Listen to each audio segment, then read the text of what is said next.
உண்மையின் தாயே இறைவா,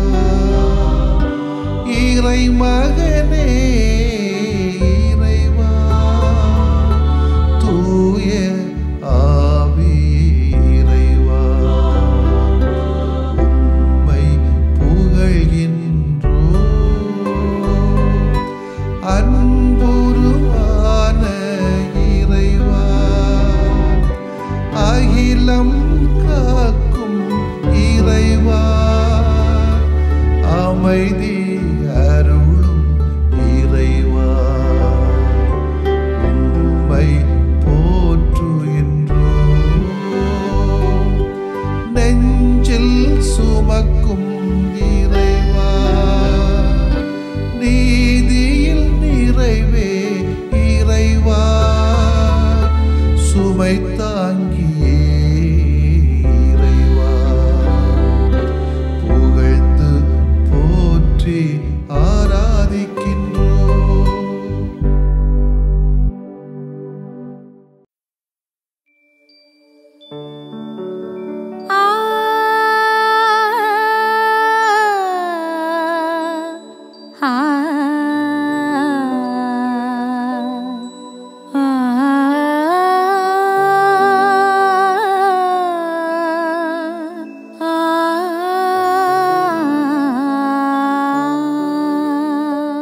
லூக்கா எழுதிய நற்செய்தி அலகு 6 இறை சொற்றொடர்கள் 36 முதல் 38 வரையிலானவைகள். அக்காலத்தில் இயேசு தம் சீடரை நோக்கி கூறியது: உங்கள் தந்தை இரக்கமுள்ளவராய் இருப்பது போல நீங்களும் இரக்கமுள்ளவர்களாய் இருங்கள். பிறர் குற்றவாளிகள் என தீர்ப்பளிக்காதீர்கள், அப்போதுதான் நீங்களும் தீர்ப்புக்கு உள்ளாக மாட்டீர்கள். மற்றவர்களை கண்டனம் செய்யாதீர்கள், அப்போதுதான் நீங்களும் கண்டனத்துக்கு ஆளாக மாட்டீர்கள். மன்னியுங்கள், மன்னிப்பு பெறுவீர்கள். கொடுங்கள், உங்களுக்கு கொடுக்கப்படும். அமுக்கி குலுக்கி சரிந்து விழும்படி நன்றாய் அளந்து உங்கள் மடியில் போடுவார்கள். நீங்கள் எந்த அளவையால் அளக்கிறீர்களோ அதே அளவையால் உங்களுக்கும் அளக்கப்படும். ஆண்டவரின் அருள்வாக்கு. இறைவா, உமக்கு நன்றி. அன்புக்கினிய சகோதரிகளே, சகோதரர்களே, இன்றைய நற்செய்தி பகுதி ஒன்றுக்கொன்று தொடர்பில்லாத பகுதியாக, பல கருத்துக்களை உள்ளடக்கிய பகுதியாக இருக்கிறது. இதற்கு 2 காரணங்களை சொல்லலாம். ஒன்று, லூக்கா நற்செய்தியாளர் இயேசு பல்வேறு இடங்களில் போதித்த கருத்துக்களை வாழ்வுக்கு தேவையான நெறிமுறைகள் என்ற தலைப்பிலே ஒட்டுமொத்தமாக கொடுக்க ஆசைப்பட்டிருக்கலாம். இரண்டாவது, யூத போதர்களின் போதனை வடிவங்களில் இதுவும் ஒன்றாக இருக்கலாம். அதாவது, பொதுவாக யூத போதகர்கள் ஒரே தலைப்பில் பேசினால் மக்களுக்கு போரடிக்குமே, ரசனையாக இருக்காதோ என்பதற்காக 2-3 தலைப்புகளில் அவ்வப்போது மாறி மாறி பல கருத்துக்களை போதிப்பார்களாம். அத்தகைய வடிவங்களில் இதுவும் ஒன்றாக இருக்கலாமோ என்று தோன்றுகிறது. தீர்ப்பிடாதீர்கள், தீர்ப்புக்குள்ளாக மாட்டீர்கள் என்பது இயேசு சொல்லுகிற முதல் செய்தி. எதற்காக தீர்ப்பிடக்கூடாது? முதலில், தீர்ப்பிடுதல் என்பது கடவுளுடைய பணி. அது நமது பணி அல்ல, நமது கடமை அல்ல, நமது உரிமை அல்ல. இந்த உலகத்தை படைத்தவன் கடவுள். இந்த உலகத்திற்கு படி அளக்கிறவர் கடவுள். இந்த உலகத்தின் சொந்தக்காரர் கடவுள். நமக்கு வாழ்வு என்கிற கொடையை இலவசமாக கொடுத்தவர் கடவுள். எனவே நாம் மற்றவர்களை தீர்ப்பிடுவது நியாயமல்லவே. ஏனெனில் நாம் தீர்ப்பிட்டால் தேவையில்லாமல் கடவுள் செய்ய வேண்டிய செயலை நாம் செய்கிறோம். இரண்டாவதாக, தீர்ப்பிடுவதற்கான தகுதிக்கும் நாம் ஏற்புடையவர்கள் அல்ல. பச்சையா நம்ம யோக்கியமாக கிடையாது அப்படின்னு. மனிதர்களாகிய நாம் ஒருவரின் செயல்களை அடிப்படையாக வைத்து தீர்ப்பிடுகிறோம். ஆனால் ஒருவரின் செயல்களை அடிப்படையாக வைத்து தீர்ப்பிடுவது உண்மையான தீர்ப்பாக இருக்க முடியாது. காரணம், செயலும் உள்ளத்தில் எழும் எண்ணமும் ஒரே மாதிரியாகத்தான் இருக்கும் என்பதற்கு சான்று எதுவும் இல்லை. ஒருவர் உள்ளத்தில் வஞ்சக எண்ணம் வைத்துக்கொண்டு வெளியே உலக போக்கிற்கு நல்லது செய்வது போல் நடிக்கலாம். மனிதர்களாகிய நமக்கு ஒருவரின் உள்ளத்தை ஊடுருவி பார்க்கின்ற ஆற்றல் இயலாதது. ஆனால் கடவுளால் எல்லாம் இயலும். கடவுள் ஒருவரின் செயலை வைத்து மட்டும் எடை போடுவதில்லை. அவர் உள்ளத்தையும் பார்க்கிறார். அதன் அடிப்படையில் அவர் ஒருவரை தீர்ப்பிடுகிறார். இதுதான் முழுமையான நியாயமான தீர்ப்பாக இருக்க முடியும். ஒருவேளை நாம் அதை பொருட்படுத்தாமல் மற்றவர்களை தீர்ப்பிட்டால் கடவுளின் தீர்ப்புக்கு நாம் உள்ளாக நேரிடலாம். மற்றவர்கள் கடவுளுக்கு ஏற்ற வாழ்வு வாழ நாம் உதவி செய்ய வேண்டுமே ஒழிய அவர்களை கண்டனத்துக்கு உள்ளாக்க கூடாது என்பதுதான் நம்முடைய திண்ணம். ஏனெனில் என்னை போலத்தான் மற்றவர்களும், நான் நிறைகுறைகளோடு வாழ்வது போலத்தான் மற்றவர்களும், என்னுடைய குறைகளை மற்றவர்கள் புரிந்து கொண்டு என்னை ஏற்றுக்கொள்ள வேண்டும் என எண்ணுகிற நான் மற்றவர் குறைகளையும் ஏற்றுக்கொண்டு அவர்களை தீர்ப்பிடாமல் அவர் அந்த குறைபாட்டிலிருந்து மீண்டு வர உதவி செய்வதுதான் நமக்கு சிறந்ததாக அல்ல சிறந்த பணியாக இருக்கும் என்று நம்புகிறேன். தவக்காலம் சிறப்பான ஒரு திருக்காலம், அருள் காலம். தீர்ப்பிட வேண்டாம், உள்ளதை உள்ளபடி உறக்கச் சொல்ல ஆண்டவரிடத்திலே சக்தியை கேட்போம். ஆமேன். மன்றாடுவோமாக. ஆண்டவரே இயேசுவே, உம்மை போற்றுகிறோம். இந்த தவக்காலத்தில் நாங்கள் பேசுகின்ற வார்த்தைகளை குறித்து கவனமாக இருக்கவும், தீர்ப்பிடாத, கண்டனம் செய்யாத மனநிலை உணர்வுகளாய் வாழவும் எங்களுக்கு வரம் தாரும். ஆமேன். உன் பாவங்கள் மன்னிக்கப்பட்டன.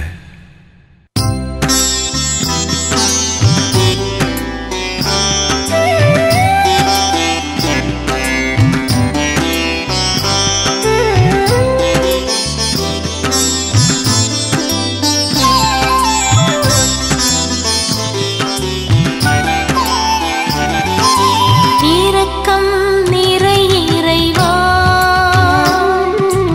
இறங்கி எமை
மனமிருகி உறைந்து விட்டோ மன்னிக்க மனம் மறுத்தோ மனமிருகி உறைந்து விட்டோ மன்னிக்கும் உமை நினைந்தோ மனம் இறங்கி மன்னியும் மன்னிக்கும் உமை நினைந்தோ மனம் இறங்கி மன்னியும் இரக்கம் நிறை இறைவா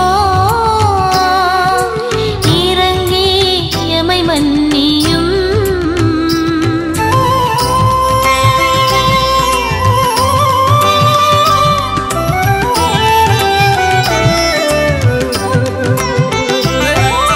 தன்னல குணம் ஏற்றோ தன் பிறர் உறவறுத்தோ தன்னல குணம் ஏற்றோ தன் பிறர் உறவறுத்தோ தந்தை உந்தையை நினைந்தோ தயவாய் மன்னியும் தந்தை உந்தையை நினைந்தோ தயவாய் மன்னியும் இரக்கம் நிறை இறைவா இறங்கி எமை மன்னியும்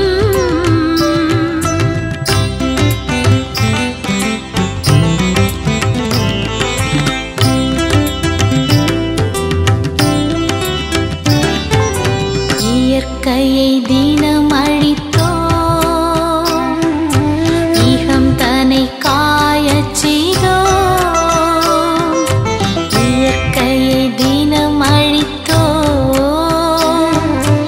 இகம் தன்னை காயச் செய்தோ இனியவும் கொடை நினைந்தோ இறையன்பால் மன்னியும் இனியவும் கொடை நினைந்தோ இறையன்பால் மன்னியும் இரக்கம் நிறை இறைவா இறங்கி எமை மன்னியும் இரக்கம் நிறை இறைவா இறங்கி எமை மன்னியும்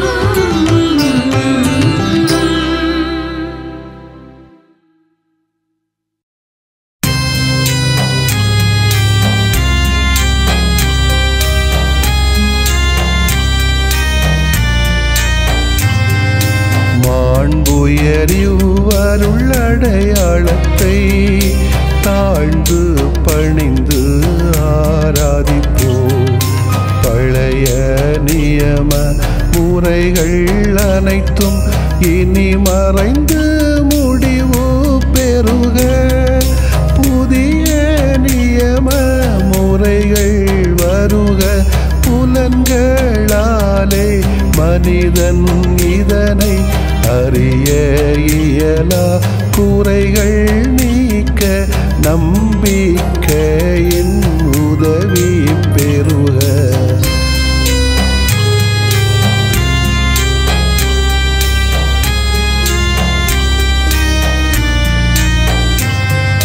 தந்தை அவர்க்கும் மகன் அவர்க்கும் புகழ்ச்சியோடு வெற்றியாக்கும் மீட்பின் பெருமை மாட்சிமையோடு வலிமை வாழ்த்து யாவுமாக இருவரிடமாய் வருகின்றவராம் தூய ஆவியானவர்க்கும் அளவில்லாத சமப்புகழ்ச்சி என்றுமே உண்டாகுக. ஆமென். வானின்று அவர்களுக்கு அப்பமளித்தீரே,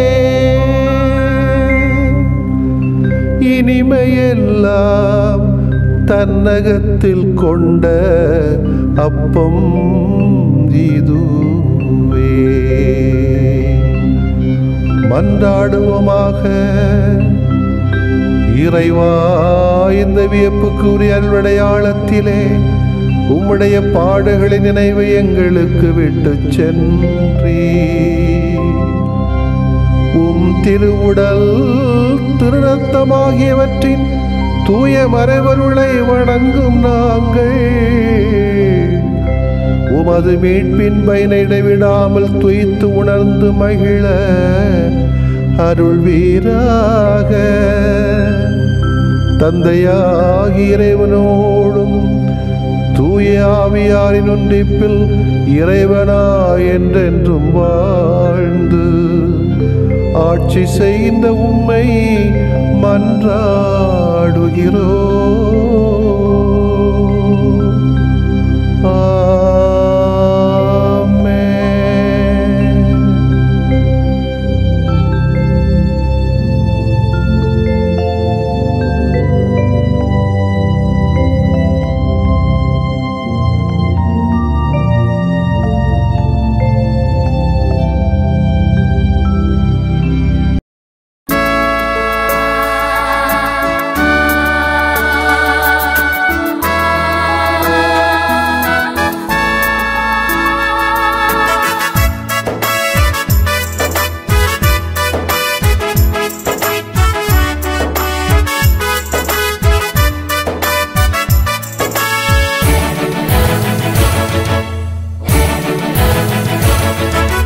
இணைந்து பயணிக்கும் திருஅவையாக ஒன்றிணைவோம், பங்கேற்போம். இறையாட்சியின் கனவுகள் மெய்ப்படவே நற்செய்தி அறிவிப்போம்.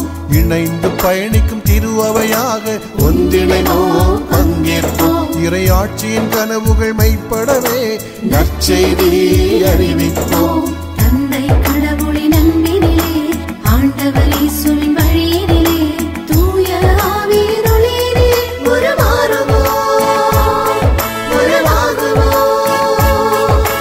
இணைந்து பயணிக்கும் திருஅவையாக ஒன்றிணைவோம், பங்கேற்போம். இறையாட்சியின் கனவுகள் மெய்ப்படவே நற்செய்தி அறிவிப்போம்.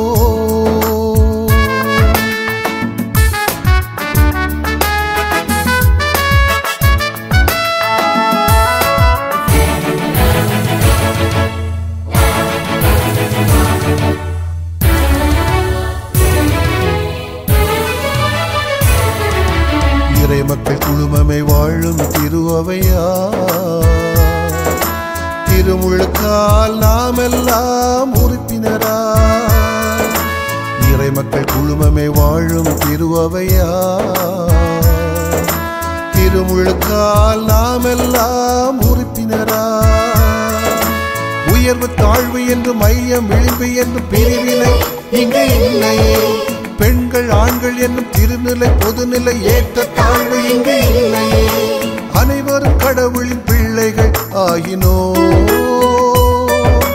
கடவுளின் அனைவரும் சொந்தம் ஆயினோ. அனைவரும் கடவுளின் பிள்ளைகள் ஆயினோ, கடவுளின் அனைவரும் சொந்தம் ஆயினோ. இணைந்து பயணிக்கும் திருஅவையாக ஒன்றிணைவோம், பங்கேற்போம். இறையாட்சியின் கனவுகள் மெய்ப்படவே நற்செய்தி அறிவிப்போம்.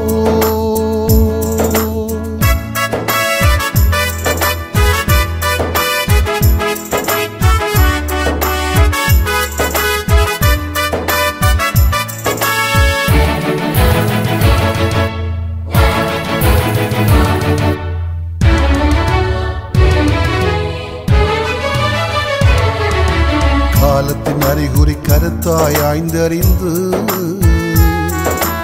இறை வார்த்தை ஒளியில் தேர்ந்து தெளிந்திடுவோம். காலத்தின் அறிகுறி கருத்தாய் ஆய்ந்தறிந்து இறை வார்த்தை ஒளியில் தேர்ந்து தெளிந்திடுவோம். விளிம்பு நிலையில் வாடும் எளியோர் குரலுக்கு கனிவாலே செவி கொடுப்போம். பிரசவை பலவத மக்களோடு உளம் திறந்து உரையாடுவோம். அனைவரும் கடவுளின் பிள்ளைகள் ஆயினோ, அனைவரும் சொந்தம் ஆயினோ. அனைவரும் கடவுளின் பிள்ளைகள் ஆயினோ. கடவுளின் அனைவரும் சொந்தம் ஆயினோ. இணைந்து பயணிக்கும் திருஅவையாக ஒன்றிணைவோம், பங்கேற்போம். இறையாட்சியின் கனவுகள் மெய்ப்படவே நற்செய்தி அறிவிப்போம். இணைந்து பயணிக்கும் திருஅவையாக ஒன்றிணைவோம், பங்கேற்போம். இறையாட்சியின் கனவுகள் மெய்ப்படவே நற்செய்தி அறிவிப்போம். தந்தை கடவுளின் அன்பினிலே, ஆண்டவர் இயேசுவின் வழியினிலே, தூய ஆவியின் ஒளியினிலே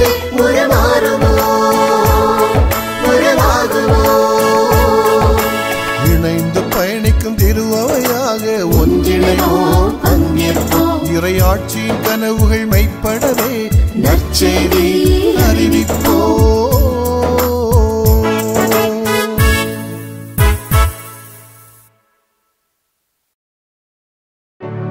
நிலையான புகழுக்குரிய